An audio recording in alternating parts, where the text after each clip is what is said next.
episode kali ini aku akan menceritakan film dari Tiongkok bergenre romance berjudul But Always.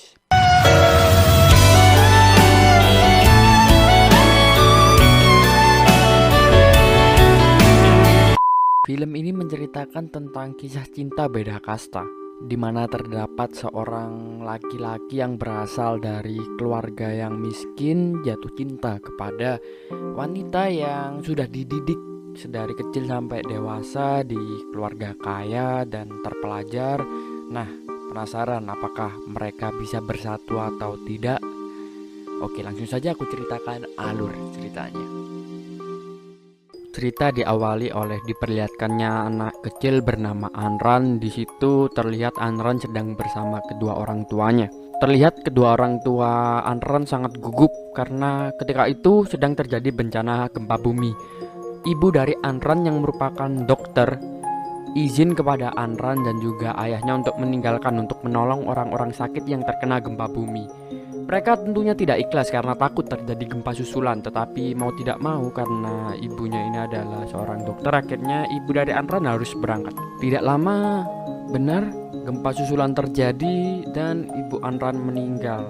Anran yang tidak mempunyai ibu ternyata sering dihina oleh teman-teman sekolahnya, bahkan tetangga-tetangganya pun juga sering menghina dan mengobrol kalau Anran ini jangan-jangan memang anak haram. Akhirnya karena ayahnya sudah tidak betah dengan obrolan warga-warga ini, akhirnya ayahnya mengajak Anran untuk pindah ke kota kecil. Ketika di kota kecil memang kehidupannya sangat damai karena tidak ada obrolan-obrolan lagi. Tetapi Anran pun juga harus pindah ke sekolah yang baru. Ternyata sekolahnya Anran ini tidak sedamai yang dibayangkan karena di sekolahnya Anran ini, Anran menjadi bahan bulian teman-temannya. Dan sangat aneh karena Anran ini kan berasal dari ibu kota. Jadi dia merupakan anak dari keluarga yang kaya dibandingkan teman-teman kampung lainnya. Jadi ketika dia bersekolah, dia orang yang paling rapi, paling memiliki bahan-bahan yang bagus, seragaman sendiri, padahal teman-temannya semua kan memakai baju bebas, memakai sepatu dan lain-lain. Tapi justru dia malah dibully.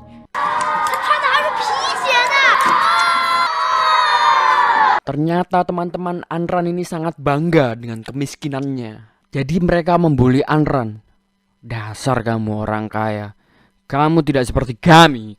Kami miskin, kami bangga. Lalalala. Kemudian suatu saat ketika Anran dibully, ada sesosok bocil kecil ingusan dan kurus krempeng yang tiba-tiba membela Anran. Teman-teman, berhenti semuanya. Ini tidak sesuai dengan norma-norma kehidupan. Bocil ini bernama Zhao. Tapi tetap saja teman Anran tidak berhenti. Karena di situ ada bos geng. Bos geng ini adalah bocil gendut bernama Yu Juin. Anran ini juga seseorang yang pintar. Jadi Yujin, bocil gendut dan pemalas, akhirnya memaksa Anran untuk, Anran, contekin aku dong. Tapi Anran tidak mau. Akhirnya Yujin menyuruh si bocil kurus kerempeng yaitu Zhao, tolong kamu mulai sekarang awasi Anran supaya Anran bisa untuk aku contekin. Jadi kamu pergi kemanapun Anran pergi. Akhirnya mulai dari situ bocil krempeng Zhao ini mengikuti Anran kemanapun. Anran yang merasa diikuti, dia juga secara tidak langsung merasa diperhatikan. Akhirnya Anran memutuskan untuk mengajak ngomong si Zhao. Awalnya Zhao masih canggung karena melihat Anran yang wanita cantik ya. Karena Zhao ini kan orangnya kurus krempeng, ingusan dan tolol juga, jadi dia minder. Tetapi Anran yang berusaha memancingnya terus. Akhirnya Zhao lama-lama semakin nyaman dengan Anran. Hari berganti hari, mereka berdua semakin dekat dan mereka menjadi sahabat dekat. Ternyata mereka berdua memiliki kesamaan, di mana ibu Zhao ini sudah meninggal juga. Dan jadi dia saat ini hanya tinggal bersama neneknya seorang. Zhao dan Anran setiap hari bermain bersama, mereka keluar bersama, dan mereka sangat-sangat dekat. Sampai suatu saat ketika Anran mencari Zhao, di mana? Zhao di mana? Ternyata Zhao ini kecil-kecil sudah mengghosting orang ya. Jadi Anran di ghosting, dia ditinggal tanpa kabar dan mereka tidak bertemu selama beberapa tahun karena Zhao menghilang tanpa jejak. Ternyata alasan Zhao meninggalkan Anran ini bukan karena dia ngeghosting, tapi nenek Zhao meninggal dan dia harus tinggal bersama pamannya. Nah, pamannya ini berada di luar kota, jadi Zhao pindah keluar kota dan dia tidak sempat mengucapkan selamat tinggal kepada Anran. Jadi kesannya seperti Zhao mengghosting Anran, cuman mereka berdua meskipun tidak bertemu sangat lama, mereka masih menyimpan rasa karena mereka merasakan hal yang sangat nyaman ketika mereka berdua bersama. Bertahun-tahun berlalu, Zhao dan Anran sudah kuliah, di mana Anran berkuliah di jurusan kedokteran, sedangkan Zhao terpaksa putus sekolah karena kemiskinan dan saat ini dia menjadi kuli borongan dan penjual baju obrolan. Karena urusan pekerjaan, akhirnya paman Zhao mengajak Zhao kembali ke kampung halamannya dan mereka pulang lagi untuk berjualan baju obrolan di kampung lamanya, yang mana di situ tempat Anran tinggal juga. Suatu saat ketika Zhao dan pamannya menjual baju obrolan, tidak diduga tiba-tiba Zhao melihat sosok yang dikenal. Ternyata itu benar, itu adalah teman semasa kecilnya yang dia tidak pernah lihat selama bertahun-tahun, yaitu Anran. Nyatanya memang Zhao masih mencintai Anran. Dari kecil sampai bertahun-tahun, dia pun rela menjomblo bertahun-tahun sampai menjadi perjaka tua. Sebenarnya ketika itu Zhao ingin langsung menyapa Anran karena dia sudah sangat kangen sekali. Tapi Zhao sadar dia hanyalah kuli dan penjual baju obrolan, dia pun minder. Dan dia akhirnya hanya mengikuti Anran dari belakang. Hari ke hari ketika Zhao tidak sedang bekerja, dia selalu memutuskan untuk mengikuti Anran di belakangnya tanpa diketahui oleh Anran.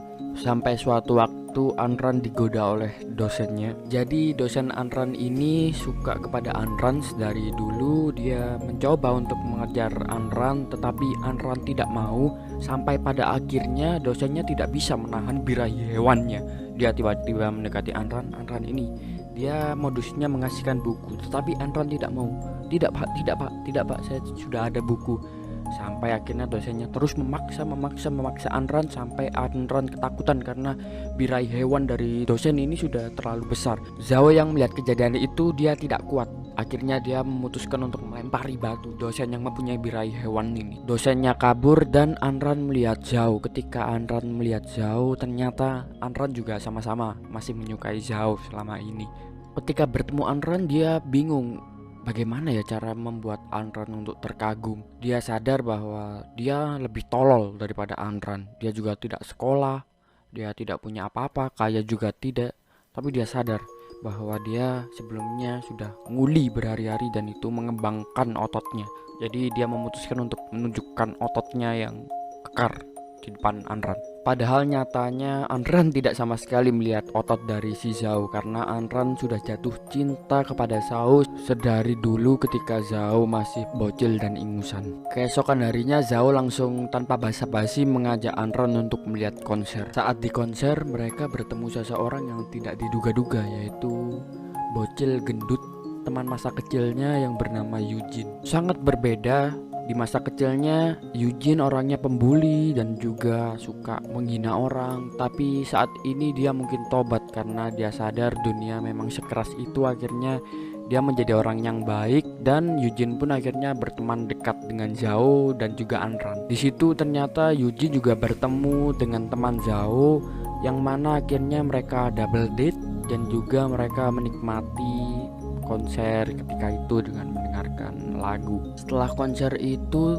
tiba-tiba Anran lama tidak menemui Zhao. Ternyata diketahui bahwa Anran ini ingin meneruskan studinya di Amerika dan dia tidak bisa terus-menerus bermain bersama Zhao karena Zhao ini kan hanyalah penjual baju obrolan. Zhao juga mengetahui itu. Akhirnya dia berpikir untuk bekerja lebih keras dan dia mengambil banyak baju. Dia berusaha untuk menjadi cepat kaya, tetapi Eugene memberitahu, kamu mau menjual berapa baju untuk bisa pergi Amerika? Kalau kamu ingin pergi ke Amerika, kamu harus bekerja dan masuk bersamaku ke Devisa, aku ada channel. Akhirnya Zhao mengiyai permintaan dari Eugene. Mereka berdua pun akhirnya bekerja di Devisa Tetapi pekerjaan ini sangat berbahaya karena di situ adalah pekerjaan yang ilegal. Jadi ada mafia yang menguasai devisa itu, di mana Zhao dan Yujin ini berjualan di tempat mafia itu berjualan, yang mana mafia itu tentunya merasa diganggu dong. Dia akhirnya mengejar-ngejar Zhao, tetapi Zhao berhasil kabur.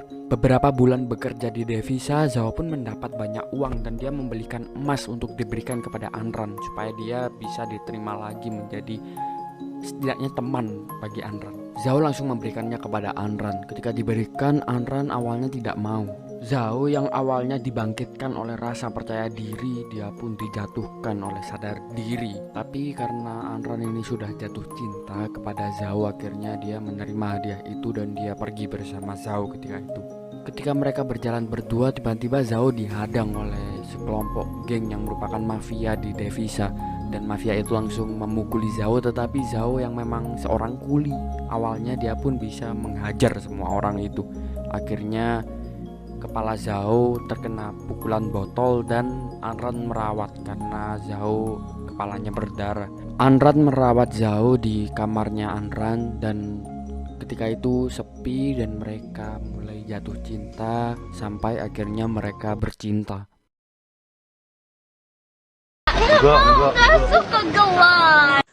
Akhirnya Anran minta tolong ke Zhao. Zhao, apakah kau besok bisa hadir ketika di terminal bersama ayahku? Jadi aku mau memperkenalkanmu kepada ayahku. Akhirnya Zhao pun mengiyai dan keesokan harinya Zhao sudah siap-siap untuk menemui ayah dari Anran.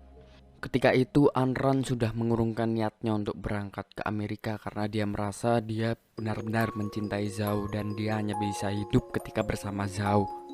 Tetapi saat siap-siap Zhao pun ketakutan karena dia tidak siap menemui ayahnya Anran karena lagi-lagi dia ini hanyalah orang yang miskin dan dia bingung apa yang bisa dijanjikan kepada ayahnya Anran.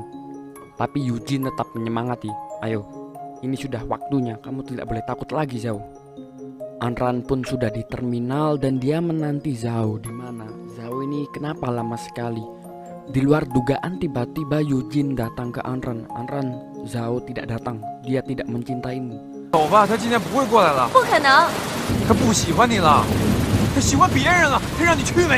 Mendengar hal itu tentunya Anran sangat kaget dan dia merasa patah hati karena lagi-lagi Zhao mengghosting Anran 2 kali. Karena sudah sangat marah, akhirnya Anran memutuskan untuk langsung pergi ke Amerika tanpa menemui Zhao karena lagi-lagi Zhao mengecewakan hati Anran. Ternyata Zhao tidak menemui Anran, bukan Zhao tidak mencintai Anran. Nyatanya dia tiba-tiba didatangin polisi dan ketika dia meminta waktu 1 jam untuk menemui Anran, polisi itu tidak memberikannya waktu.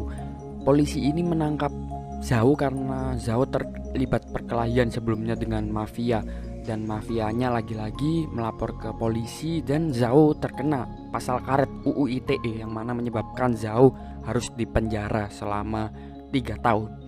Anran pun akhirnya berkuliah di Amerika, tetapi kehidupan di Amerika tidak semudah yang dibayangkan.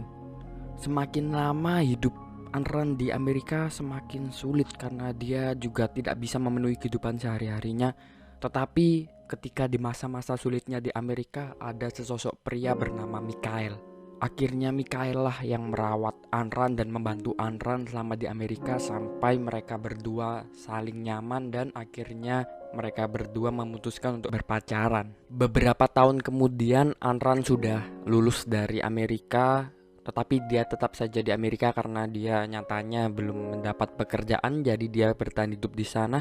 Di saat yang lain, Zhao yang sedang dalam di penjara, dia tidak putus asa karena dia sangat mencintai Anran. Jadi dia selama di penjara dia belajar seperti bahasa Inggris, berdagang, berbisnis dan yang lain-lainnya. Sampai setelah keluar dari penjara, Zhao tidak diduga-duga dapat menjadi pengusaha sukses di mana dia sekarang menjadi orang kaya.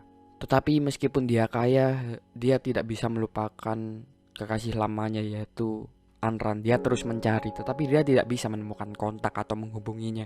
Sampai dia mempunyai bisnis di Amerika dan dia bersama Yujin memutuskan untuk berangkat ke Amerika. Ketika di Amerika, Zhao pun berbisnis dengan rekannya. Tapi suatu saat ketika berbisnis, dia menemukan lukisan yang mirip Anran. Ternyata lukisan ini adalah lukisan yang dibuat Mikhail. Dia pun langsung ke Mikhail dan akhirnya di situ Zhao dan Mikhail bertemu. Mikhail yang merupakan pacarnya Anran, dia pun tahu kisah tentang Zhao yang sudah mengghosting Anran selama 2 kali dan dia marah kepada Zhao. Dan ketika itu Anran datang, tetapi alih-alih Anran memeluk ataupun menyapa Zhao, dia tidak menyapanya sama sekali karena pada nyatanya Anran memang sudah marah dengan Zhao. Keesokan harinya Zhao berusaha menemui Anran lagi, tetapi Anran tetap saja tidak mau. Sampai suatu waktu Anran yang bekerja sebagai penerjemah akhirnya disewa oleh Zhao.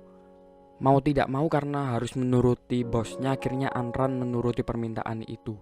Dan Anran mengatakan bahwa dia kecewa dengan Zhao karena Zhao sudah berubah, tidak seperti orang miskin yang dulu. Sekarang Zhao menyewa Anran layaknya pelacur. Tetapi Zhao menjawab, "Tidak, aku tidak berubah, aku hanya ingin waktu bersamamu Anran." Anran pun meluapkan kekesalannya selama ini. Dia berkata, "Kenapa kamu dulu meninggalkanku? Kenapa kamu dulu tidak ke terminal Zhao?" Tapi Zhao menjelaskan bahwa ya ternyata dia di penjara. Mendengar hal itu Anran sangat kaget karena Anran mengira Zhao selama ini mengghostingnya dan tidak cinta kepada Anran. Tetapi melihat fakta bahwa karena itu Zhao di penjara, Anran pun lagi-lagi bingung karena nyatanya Anran tetap mencintai Zhao. Tetapi Mikhail juga tidak bisa ditinggalkan Anran karena ketika Anran di masa-masa sulit, hanya Mikhail lah yang menolongnya. Sampai Zhao berkata, "Anran, selama ini aku tidak berhenti mencintaimu. Aku hanya berhenti menunjukkannya saja. Memang cinta mereka selalu tepat, hanya saja waktunya yang salah." Anran yang bingung akhirnya mengatakan kepada Zhao, "Zhao, mungkin memang kita tidak ditakdirkan untuk bersama."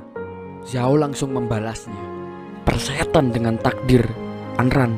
Aku sudah melakukan segalanya, bahkan aku sudah menjadi kaya. Dan aku minta maaf kalau aku dulu pernah meninggalkanmu. Aku juga minta maaf kalau kekayaanku tidak bisa membuatmu bahagia. Tapi satu yang aku tahu Anran, kau tidak akan pernah bahagia dengan si Mikhail itu." Mendengar perkataan Zhao itu, akhirnya Anran pun juga tersadar. Dan dia juga tidak kuat. Akhirnya dia meluapkan rasa cintanya kepada Zhao saat itu juga dengan cara memeluk Zhao dan mereka pun berakhir dengan bercinta. Pagi harinya Mikhail tiba-tiba mengetuk rumah Anran. Dan ketika dia melihat bahwa Zhao ada di dalam, Mikhail langsung merasa dikhianati dan dia tiba-tiba pergi. Tetapi ketika di jalan dia ditabrak oleh mobil dan mengenaskannya, dia divonis lumpuh. Anran yang tadinya mau memutuskan hubungannya dengan Mikhail sekarang bingung karena tidak ada lagi yang merawat Mikhail. Dan dia merasa bahwa dia harus balas budi kepada Mikhail karena ketika di masa-masa sulit ada Mikhail yang hadir. Dan sekarang ketika Mikhail sedang lumpuh dan tidak ada yang merawat, Anran mau tidak mau harus tetap merawat Mikhail dan dia tidak bisa memutuskan hubungannya. Anran pun menemui Zhao dan dia bilang ke Zhao, "Zhao, kita memang tidak ditakdirkan untuk bersama. Perpisahan ini memang sakit, namun jika kita bersama kita akan lebih terluka." Dan akhirnya Anran pun meninggalkan Zhao. Zhao hanya bisa terdiam dan berteriak dalam hati, "Tuhan, kenapa kau bangun megah perasaan ini jika akhirnya aku tidak bisa bersama Anran?" Tapi dia hanya bisa merenung dan mengingat momen-momen ketika bersama dengan Anran.